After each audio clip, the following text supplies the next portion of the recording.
जय भीम साथियों। यह कहानी एक लड़की की है जिसने बाबा साहब के बारे में लिखा और कहा है, जितने लोगों को जय भीम बोलने में शर्म आती है ना, तो वह इस वीडियो को जरूर देखे।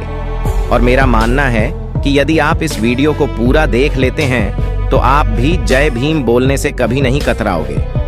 वह लड़की रहती है कि मैं बाबा साहेब के बारे में ज्यादा कुछ नहीं जानती थी, बस उतना ही पता था जो स्कूली किताबों में सीखा था।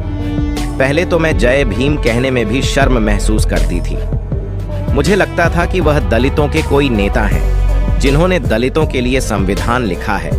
लेकिन अब मैं गर्व के साथ जय भीम बोलती हूँ और मेरे रोंगटे खड़े हो जाते हैं। यह शब्द उस महिला के है जिन्होंने तमाम दुश्वारियां को झेलते हुए अपनी और अपने जैसी कई महिलाओं की जिंदगियों में बदलाव लाने की कोशिशें की। एक गरीब मुस्लिम परिवार में जन्म लेने वाली मुमताज शेख जब सिर्फ 7 साल की थी तो उनका परिवार काम की तलाश में मुंबई आ गया। इसके बाद 9वीं कक्षा तक पढ़ाई के बाद बस 15 साल की उम्र में मुमताज शेख की शादी कर दी गई। तो मुमताज शेख बताती है कि मैं 9वीं कक्षा में फेल हो गई। इसके बाद 15 साल की होते ही मेरी शादी हो गई। अगले ही साल मैंने एक बेटी को जन्म दिया। मैं हमेशा सोचती हूँ कि मेरी जिंदगी की कहानी कितनी फिल्मी रही है। मतलब मेरी शादी हो गई, बेटी हो गई और मुझे लगा कि अब यह हैप्पी एंडिंग होगी। लेकिन ऐसा होना नहीं लिखा था। जब एक एनजीओ ने बदली जिंदगी मुमताज बताती है कि यह सन 2000 की बात है। हम दिल्ली इलाके में रहते थे और वही कोरो कमेटी ऑफ रिसोर्स ऑर्गेनाइजेशन नाम की एक एनजीओ किसी सर्वे के लिए आई थी। मैं उन्हें अपने घर की खिड़की से देखा करती थी। मुझे बिना पूछे घर से निकलने की इजाजत नहीं थी, बाहर से पानी लाने की भी इजाजत नहीं थी। मैं जानना चाहती थी कि आखिर यह एनजीओ वाले लोग कर क्या रहे हैं। और फिर एक दिन मैं चुपके से उनकी मीटिंग अटेंड करने पहुंच गई। जब मुमताज इस मीटिंग में पहुंची तो उन्होंने एक समाज सेवी को यह कहते सुना कि वह मुमताज की बस्ती में पानी और बिजली की समस्या का समाधान करने जा रहे हैं। और उस व्यक्ति ने डॉक्टर अंबेडकर का नाम लिया। यह कहते सुना तो मुमताज शेख अचरज में पड़ गई कि यह हमारी बस्ती है तो ये क्यों काम कर रहे हैं। और मैंने यह सवाल पूछ भी लिया। इसके जवाब में उन्होंने कहा कि आप भी काम कर सकती हैं। मुमताज कहती है कि यह लगता है कि यह कल की बात हो और इससे उनके जीवन को एक चुनौती मिली। इसके बाद उन्होंने परिवार की ओर से सामने आने वाली तमाम परेशानियों से जूझते हुए 9वीं कक्षा से आगे की पढ़ाई करना शुरू किया। जब पता चला कि संविधान क्या होता है, इस संस्था के साथ काम करते हुए मुमताज को भारतीय संविधान और उसमें महिलाओं को मिले अधिकारों के बारे में पता चला। वह बताती है, संविधान में जो लिखा है कि सभी महिला पुरुष एक समान हैं, और इस बात ने उन्हें अपनी जिंदगी को देखने का एक नया नजरिया दिया। डॉक्टर अंबेडकर, मेरी संस्था ने मुझे शिकायतों को सुलझाने की जिम्मेदारी दी थी। वहां पर एक परिवार आया जिनमें पति पत्नी के बीच तनाव चल रहा था। मैंने उनसे कहा कि आपको एक दूसरे का सम्मान करना चाहिए, किसी तरह की हिंसा नहीं होनी चाहिए, हम सब एक बराबर हैं। इतने में पति बोल उठा कि तुम हमें क्या समझा रहे हो, अपने घर में देखो क्या हो रहा है। इस कमेंट ने मेरे तन बदन में आग लगा दी। मैं गुस्सा थी, लेकिन मुझे पता था कि वह सही है, क्योंकि अगर मैं खुद अपने घर में इसका पालन नहीं कर सकती तो दूसरों को क्या सलाह दूं। यही वह मोड़ था जब मुमताज शेख के असली युद्ध की शुरुआत हुई, जब तलाक ही एक रास्ता बचा। उन्होंने अपने परिवार को समझाने की कोशिश की, लेकिन कोई कुछ ना माना। उनके ससुराल वाले यह समझ नहीं पा रहे थे कि जिस लड़की ने बचपन से घरेलू हिंसा पर कुछ नहीं कहा, वह अब क्यों अपनी आवाज उठा रही है। इस बीच उन्होंने खुला जैसी परंपरा के रास्ते तलाक लेने के बारे में विचार किया। इसके 1 साल बाद उन्होंने अपने पति से तलाक ले लिया। इसके बाद कुछ समय बाद उन्होंने अपने साथ काम करने वाले एक साथी कर्मचारी से शादी कर ली। अंबेडकर बने प्रेरणा स्रोत। मुमताज शेख ने इस संस्था में काम करते हुए कई परियोजनाओं में काम किया, लेकिन जिस काम से उन्हें प्रसिद्धि मिली वह राइट टू बी प्रोजेक्ट था।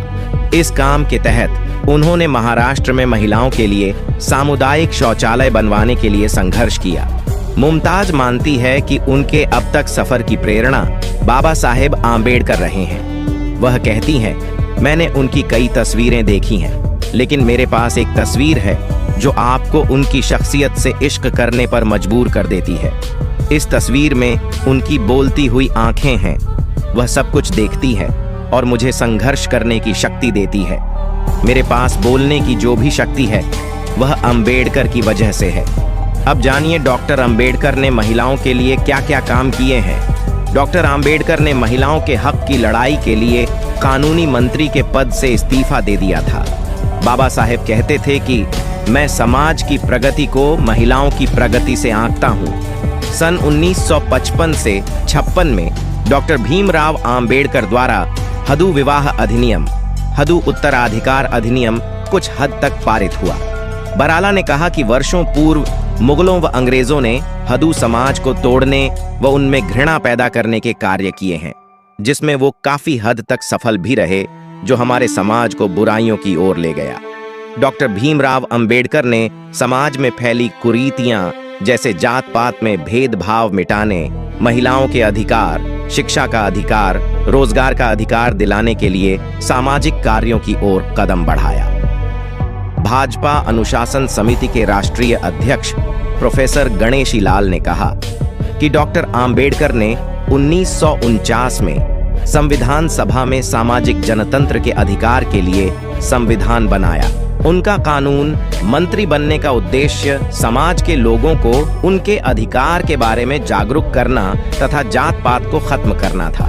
हरियाणा पर्यटन निगम के चेयरमैन जगदीश चोपड़ा ने कहा कि डॉक्टर भीमराव आंबेडकर ने भारत में संविधान पारित कर हिंदुस्तान को सबसे बड़ा लोकतंत्र बनाया है। उन्होंने कहा कि उस समय दलित वर्गों को अन्य वर्गों की तरह मानव नहीं समझा जाता था तथा उन्हें हर क्षेत्र में यातनाएं सहनी पड़ती थीं। डॉक्टर भीमराव अंबेडकर ने दलित वर्ग के समाज को समानता का दर्जा देने के लिए संविधान पारित किया। डॉक्टर अंबेडकर ने महिलाओं के लिए शिक्षा का अधिकार सुनिश्चित करने के लिए काम किया। उनका मानना था कि शिक्षा से महिलाएं आत्मनिर्भर और स्वतंत्र बन सकती हैं। डॉक्टर अंबेडकर ने महिलाओं के लिए समानता के अधिकार की लड़ाई लड़ी। उनका मानना था कि महिलाओं को पुरुषों के बराबर अधिकार मिलने चाहिए। डॉक्टर अंबेडकर ने महिलाओं के लिए स्वतंत्रता के अधिकार की लड़ाई लड़ी। उनका मानना था कि महिलाओं को अपने जीवन के फैसले लेने का अधिकार होना चाहिए। डॉक्टर अंबेडकर ने महिलाओं के स्वास्थ्य और प्रजनन अधिकारों पर जोर दिया। वे परिवार नियोजन, बाल विवाह और महिलाओं की आर्थिक आजादी के समर्थन में थे। डॉक्टर अंबेडकर ने महिलाओं को जागृत करने के लिए कई सम्मेलन आयोजित किए। डॉक्टर अंबेडकर ने मूक नायक और बहिष्कृत भारत जैसे समाचार पत्रों के जरिए महिलाओं को उनके अधिकारों के लिए प्रेरित किया। डॉक्टर अंबेडकर ने कानून मंत्री के तौर पर हिंदू कोड बिल लाया था। यह बिल भारतीय महिलाओं को कई अधिकार देने वाला था। हालांकि रूढ़िवादी लोगों ने इसका विरोध किया और यह बिल संसद में पास नहीं हो पाया। डॉक्टर भीमराव अंबेडकर एक महान नारीवादी चिंतक थे। उन्होंने अपने जीवन काल में महिलाओं के सशक्तिकरण के लिए अनेक प्रयास किए। उन्होंने अपनी रचनाओं में भारतीय महिलाओं की स्थिति के बारे में विस्तृत वर्णन किया। उन्होंने बताया कि मनु से पूर्व भारत में महिलाओं की स्थिति सम्मानजनक थी। उन्होंने कहा कि मनु से पूर्व महिलाओं को शिक्षा ग्रहण करने व धार्मिक स्त्रियों को संपन्न करने का अधिकार था। उनका विचार था कि देश में मनु ने महिलाओं की स्थिति को काफी दयनीय व चिंताजनक बना दिया। मनु की मनुस्मृति से महिलाओं के सामाजिक, आर्थिक व राजनीतिक विकास पर पूरी तरह से प्रतिबंध लग गया। आधुनिक युग में डॉक्टर अंबेडकर ने महिलाओं को जागृत करने के लिए अनेक सम्मेलन किए। डॉक्टर अंबेडकर ने मूक नायक व बहिष्कृत भारत इत्यादि समाचार पत्रों के माध्यम से महिलाओं को उनके अधिकारों की प्राप्ति के लिए प्रेरित किया। 1941 में हिंदू कोड बिल के द्वारा भारत सरकार ने महिलाओं के सशक्तिकरण का प्रयास किया। डॉक्टर अंबेडकर ने कानून मंत्री रहते हुए हिंदू कोड बिल का कार्य अपने हाथों में लिया, लेकिन रूढ़िवादी लोगों ने इस बिल का विरोध किया। दोस्तों, आज की वीडियो में बस इतना ही। इस चैनल पर मैं सिर्फ बाबा साहेब के जीवन से जुड़ी छोटी बड़ी सभी जानकारी लेकर आता रहता हूँ। यदि आप बाबा साहब को पसंद करते हो और इनके बारे में और अधिक जानना चाहते हो तो हमारे YouTube चैनल को सब्सक्राइब कर लें। वीडियो को पूरा देखने के लिए धन्यवाद। आपका दिन शुभ हो। शुभ।